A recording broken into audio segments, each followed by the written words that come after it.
So by the time I was 35, I had launched over 40 businesses by myself and with other people. Businesses as diverse as a master license for Pizza Hut to a graphic design agency, from a tool and die manufacturer to an accounting firm. Now that's about 39 businesses more than most people get to launch in a lifetime, so it's not surprising that I got to know a lot about what it takes to launch and grow a successful business. So much so that I spent the next 10 years as the co-founder of an incubation company, helping other people launch literally hundreds of businesses, employing thousands of people. And being that intimately involved with the business growth process and seeing it over and over again in businesses in every industry, for profit and not for profit, I couldn't help but learn that there are certain immutable laws, certain specific stages that every organization must go through. And I learned how to take organizations through those stages. And that's what I do. I spend my time working with people, helping them understand what stage their business is at right now, what got them there, but most importantly, what they need to do to take them to the next stage in business growth. So you're running your business, your division, your department, your team. You're good at this. You know how to succeed. You've knocked it out of the park. And you're enjoying it.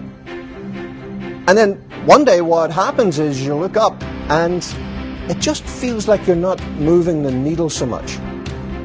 It almost feels like when you put your foot on the gas pedal, the car isn't going forward the way it used to.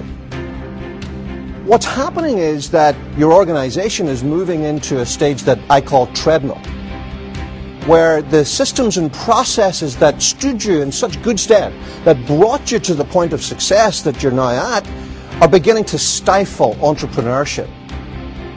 Les McKEOWN has over 25 years of global business experience, offering the blueprint every business leader needs to move forward, regardless of industry, size, and market conditions. He is the author of Predictable Success, a playbook that offers a doable, intuitive framework that anyone, anywhere can adopt to move forward.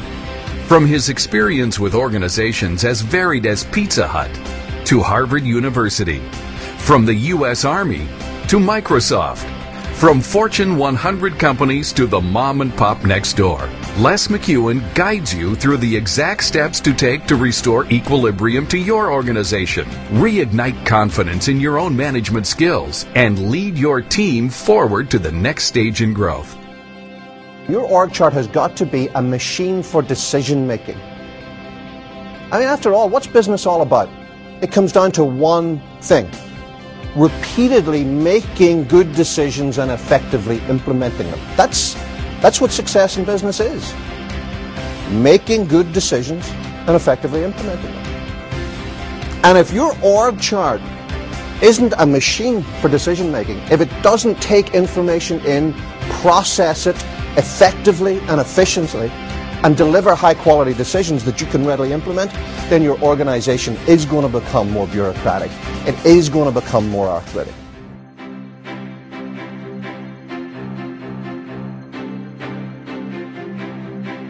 Managers aren't trained necessarily at the outset to manage laterally, to work as peers, to work as colleagues.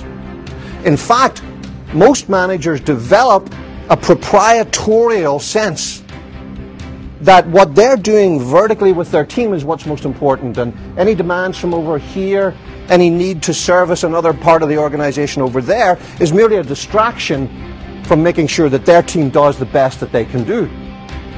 It's vitally important when you hit whitewater that you train and teach and model to your managers that there are no brownie points for managing vertically. That's just taken for granted. That's why they're there.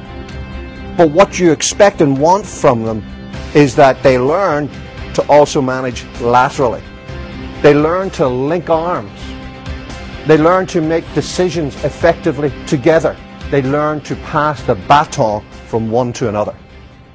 Whenever you've got a large organization, one that has known success for quite some time, and I don't care whether it's a company or a division within that company or a department, a group or a team, when you've known success for some time, one of the things that happens is we begin to become over-dependent on the factors that delivered success in the past.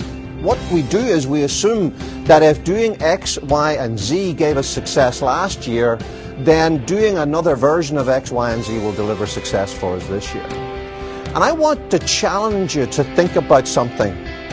I want you to think about the sum total of all you need to know in your organization to be successful next year. Think about all of the granular data that you need to have to guarantee success next year. And here's the reality. Most of us operate within a very thin slice of all of that necessary information. We operate inside what we know we know. Now, where you're sitting right now, there are some things that you know you know. Maybe you know about sales, or marketing, or engineering, or R&D. And it's very likely that the first place you go to in trying to build success for next year is in that slice of what you know you know. And what we get challenged by our colleagues and by the climate out there and by changes in the economic environment and 100 other things is to get to understand more about the stuff that we know we don't know. Now you'd think that if you're funding your young business from your credit cards and from Uncle Joe's 401k that you've shaken free, that you'd have a bigger struggle in your hands than, say, a startup that's got $20 million from a venture capital fund. Well, you're both in exactly the same boat, believe it or not. One of the things that the dot-com era showed us is that it doesn't matter how much money you pour into a startup, they still face exactly the same challenge. Can you get to a viable market for your products or services before the money runs out? If your folks are adhering relentlessly and ruthlessly to policies, sure, you're going to get consistency, but you're not going to get growth. You'll get maintenance at best, and then you'll begin to see your business get creaky and old and bureaucratic. What you have to do is begin to reintroduce vision. You've got to reintroduce the concept of adding value, taking initiative. When it comes to finding a path to growth or figuring out how to stay there once you've found it, no one has the depth of understanding, the breadth of experience, or the empowering ability to communicate the immutable principles of success that Les McKEOWN brings to every event, be it a keynote or an intimate address.